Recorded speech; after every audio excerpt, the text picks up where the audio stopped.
Well, hey guys. Okay, we're back with you here now. It's Wednesday, Wednesday the 6th of March right now. I got back home yesterday and had to do a little catching up with the family and stuff, so I didn't get right into the boat. I had to go watch the grandkids for a little bit on the way home. But so anyway, let's say it's a pretty nice morning here right now. You can see behind me the skies are pretty clear. There's I got some clouds coming in. Today might be the only day that I've got until maybe late Saturday or Monday. We've got a storm system moving in this way, so weather's my weather curse still seems to be following me a little bit for my time off. But at least I got today. Maybe get a couple more days here during my week off. But here's what I got in the engine compartment right now. So you can see my little rice job on the transom. It kind of partly worked. You can see over there on the starboard side, the visqueen pocket held all the rice in place, so we're getting ready to pull that one off. And the port side here, you can see the visqueen kind of blew out there. Yeah, I guess I didn't get enough oil and stuff off of the inboard side of the transom there to everything to hold, so the rice kind of blew out. Some of it drifted out. I think there's still enough left in the pocket though to have done the job. I actually came home one day during my week gone and saw that it was blown out, so I kind of retaped it up there a little bit and then tried to fill it up again, but you can see it didn't hold. So we're getting ready to take a look at it here. I'm going to go ahead and get the rice out, and then we'll start that probably from the outside of the boat and drain it all off onto a bucket and clean it up a little bit, and then let's have a look at that wood and see if the rice did what it was supposed to do. All right, I'll be right back with you here. Okay, guys. Back side of the boat here. I did find my knife today. Remember the last video I couldn't find the knife while I was trying to rip those rice bags apart. Alright, so here's what we're going to do. The rice is in this pocket here, so I'm going to see if I can capture most of it. I've got a clean 5-gallon pail here, just in case I want to use the rice again. So let's go see if we can do this without creating too much of a mess.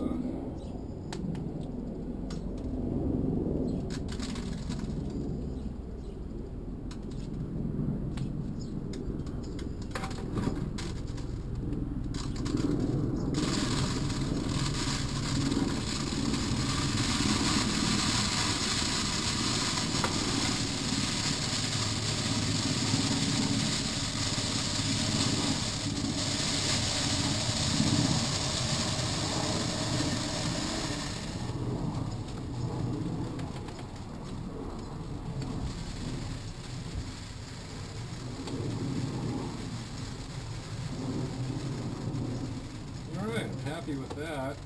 Got most of all the rice out of there without creating a big mess all over the ground.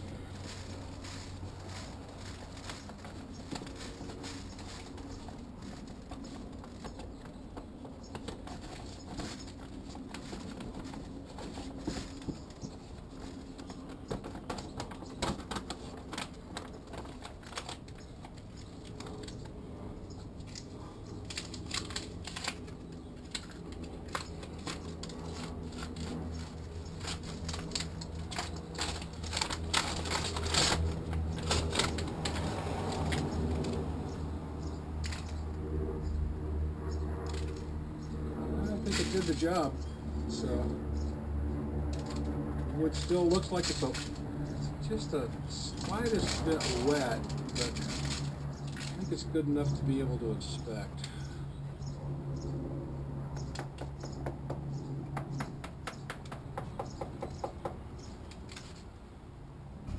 Yeah, I'm pretty happy with that.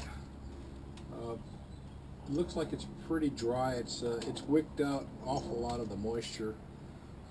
We'll take a look at that a little bit more. And again, yeah, I'm still seeing some of the wood's a little soft, but I don't know if I'd actually call it dry rot yet. It's still pretty solid.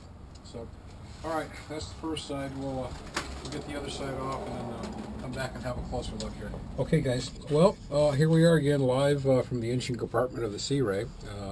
I've got all the rice pretty much removed from the pockets that I'd created for the penetrations there for the transom of the gimbal housing assemblies. Okay, and you know the rice did kind of do what it was supposed to do. I mean, it dried it up as much as it's going to be able to dry up. Pretty happy with the way that worked. However, looking at taking a little closer look at the wood in the transom, looks like we're moving into a bit of a transom repair. So I don't know if it's going to be as big of a repair as Frisco J.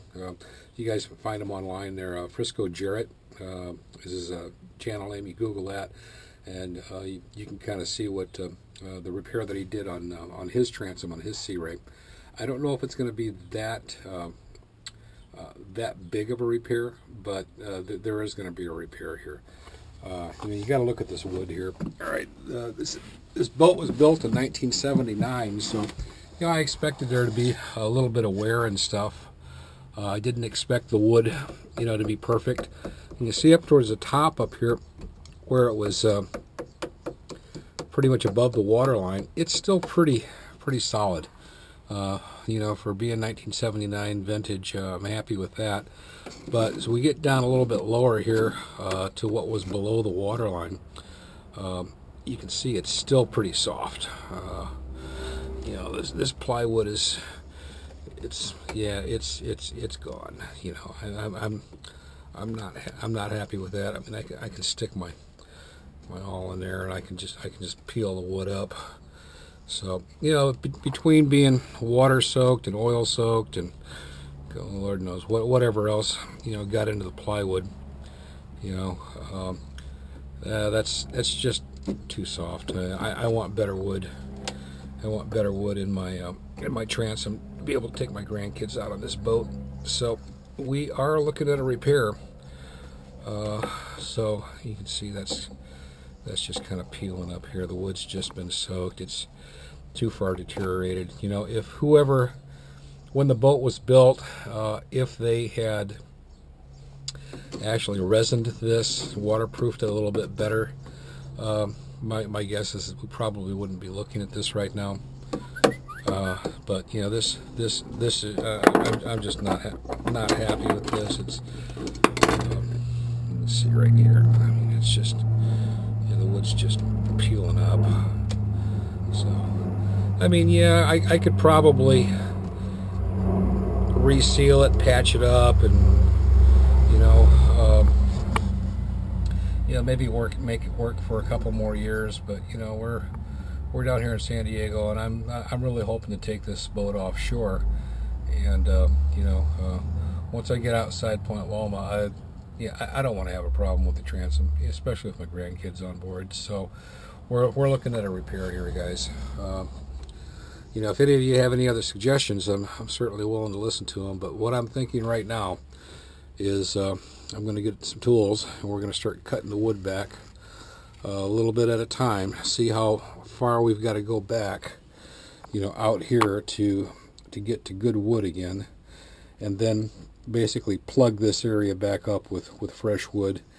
You know, use Jay's technique there, and you know, laminate this up with some PL, and you know, get the wood as thick as I need to have it, and then mix up some peanut butter and just repair this area here. We'll know more about how much I have to, how far, or how intense or how big the repair is going to wind up being after I start cutting wood out. But yeah, that's the next step. I mean, you can see right here, this stuff is just, yeah, it's dry rotted. It's, you know, that's not strong. That's not very strong wood at all. So Anyway, that's where we're at here right now. I didn't want to have to do this, but it's got to get done. I'm not taking my precious cargo out on something that's that flimsy. So hopefully it won't be a big massive repair, but it will be a repair. So more to follow on that. I've got to go collect some tools so I can start cutting through this and start digging into it. It looks like you can see they've got the hull, the outside of the hull, the exterior of the hull here is that's probably about 3/8, maybe almost a half of an inch thick of fresh fiberglass. So we'll use that as a template for re-drilling the wood, the new wood that's going to go back in here. Yeah, so anyway, that's it. Transom repair in the works for Randy's 79 Sea Ray. Okay, well, a little bit more to follow on that. The weather's supposed to start turning on me here in the next day or so here, and so I don't know how much I'm actually going to get done this week.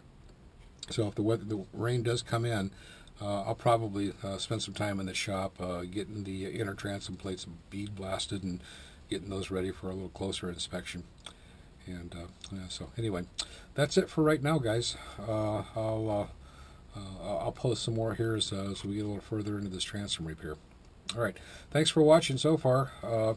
There may be some more to follow this week. I don't know yet, but anyway, that's it for this segment. So we'll talk to you guys in a little bit. All right, take care out there. All right, see ya.